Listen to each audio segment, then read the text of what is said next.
games, as well as one or two new video games that came out over the past couple of years.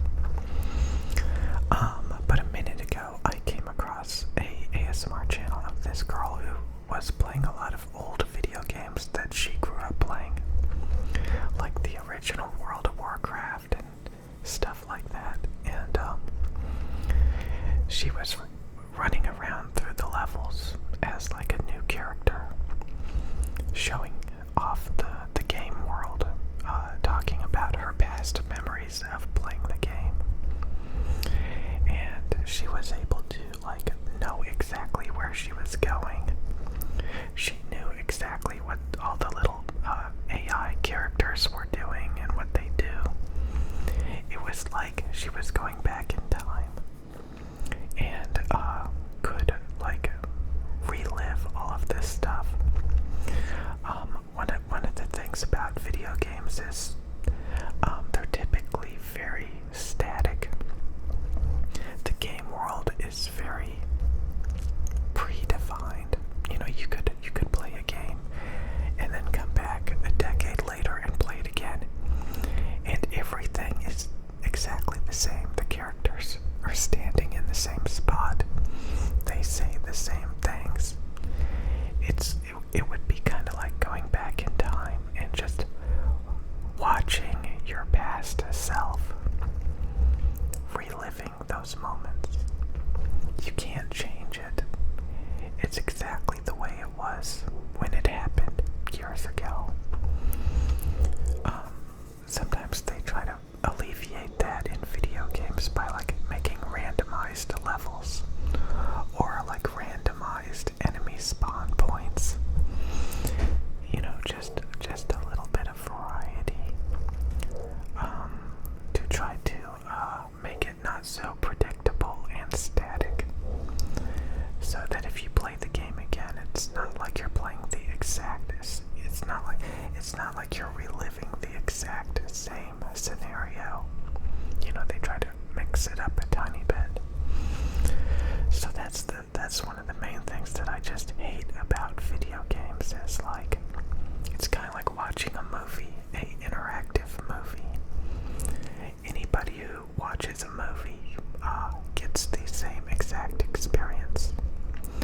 So you have to ask yourself, like, are you really making any decisions? Is it really a living world? Or are you just playing in a predefined, pre-scripted, like, imagine if you were to make a video game. You would make a level. You would put some enemies on the level. And you would literally be like, okay, the character, the player is going to run through this level. They're going to attack these different monsters. These scripted events are going to happen to the player. So the game developer literally decides and defines your experience as you run through the level. And there's just something sad about that, in my opinion. Like, the real world is a lot more dynamic. It's a lot more random and mysterious. When you play a video game for the first time, maybe it's kind of like that, but you're always aware that like you're playing like a pre-scripted scenario, and just about anybody who plays that same game as you is going to get that same exact experience. And if you come back to a video game a decade later, everything is going to be in the same exact spot, doing the same exact things. But like I said, sometimes the developer will randomize it, so it's a little bit different every time you play. Like the enemies spawn in slightly different locations, or the map layout is slightly different. But typically, even then, it's only a few different randomized possibilities, you know? So, yeah, there's things like that that just really make me hate video games. Because real thing. It's a scripted, predefined thing. But if you like that kind of stuff, okay. But like I think I would rather be the game developer who designs the levels and the monsters and the situations. I don't want to be the player that experiences that. But again, a lot of people read books, which was written by somebody who wants to give you a experience, who wants to tell you a story, who wants to give you that, I think honestly, the more that I think about it, I would rather be the person writing the story. I would rather be the person making the game. I would rather be the one creating it.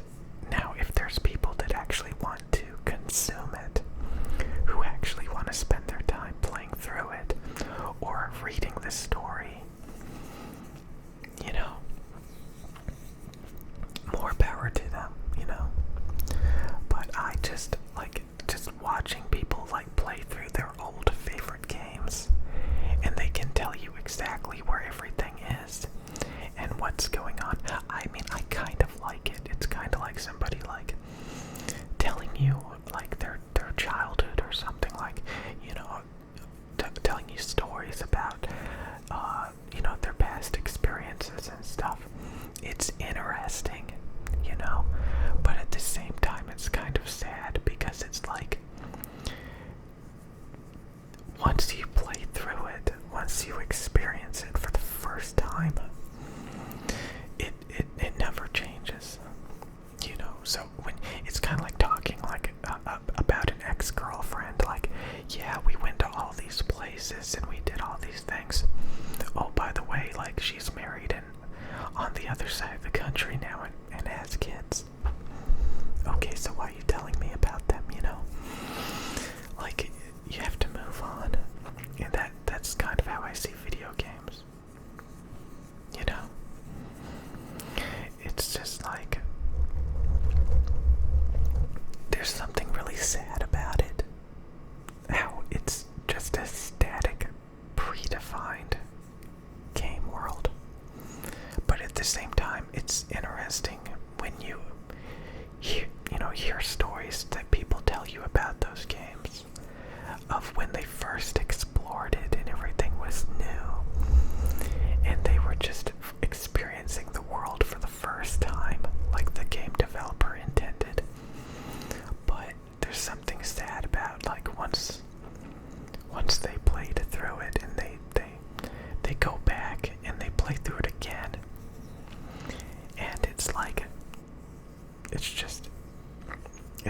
reliving the past exactly the way that it was.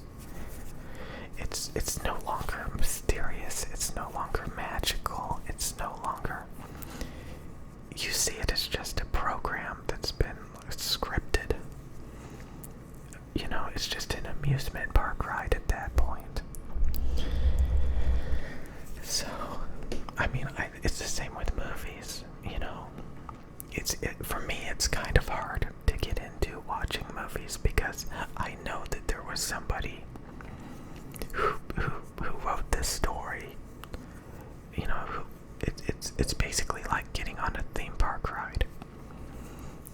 You kind of feel silly experiencing it for the first time, because you're kind of aware that you're experiencing something that was created by someone else to give you this experience. Every little moment, every little dialogue, every little action sequence was made specifically for the audience to experience. So when you're like, wow, wow, that's crazy, whoa, this is so cool, when you're reacting to it, there's something that just weirds me out. There's something that just weirds me out about reacting to something that was designed for you to experience and react to. There's something just so artificial and fake about it.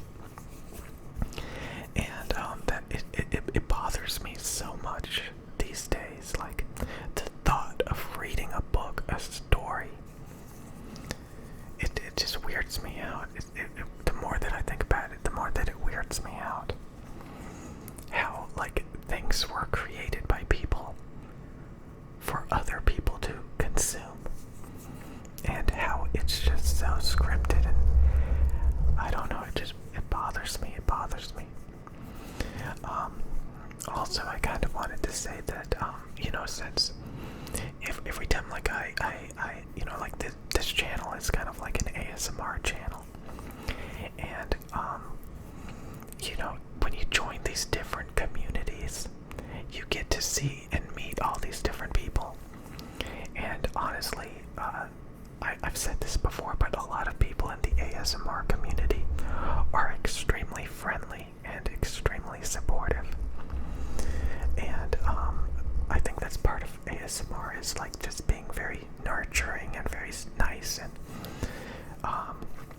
happy and stuff, So and again, there's so many different types of people who make different types of ASMR content. It's a lot deeper than you may think. Honestly, it's so funny when you join these different communities and you realize, like, just how deep it goes. And you start to realize that there's different types of people in these different types of communities. Like, again, there's a lot of communities that's like 99.9999% men. Like, only men care about certain, maybe one or two women. And then there's other communities where it's mostly women, or it's like a mix of in between. So, like, there's all these different demographics. And I remember going into a lot of different communities and exploring and interacting with the community. And it's always different. It's always different. Sometimes it's like a bunch of, I'm not even gonna describe the different communities, but like they are considerably different. And it's interesting to realize, like, when you join a community and you're like, I'm not like these people. I'm not like these people. And it makes you feel like maybe there's something wrong with you. But really, you're just in the wrong community, You just don't think like them, which is perfectly fine, because there's plenty of other communities out there that, like, think like you, that you're more compatible with. So you don't want to just, like, force it, if you don't feel comfortable around, a certain demographic or a certain community or a certain hobby of people. There's always other communities out there who think differently. So it's very interesting. Like, you can find your own tribe. And sometimes you get bored of it and you just move on to something else. I think it's really interesting. I highly encourage a lot of you guys to explore different communities and different hobbies and stuff. Because, there have been people that I met in the ASMR community over the past couple of months that, it's just like, I'm gonna remember them forever, honestly. They're so nice, and it's just crazy. And, so it's, a lot of times you would have never. Anyways, I think that's it.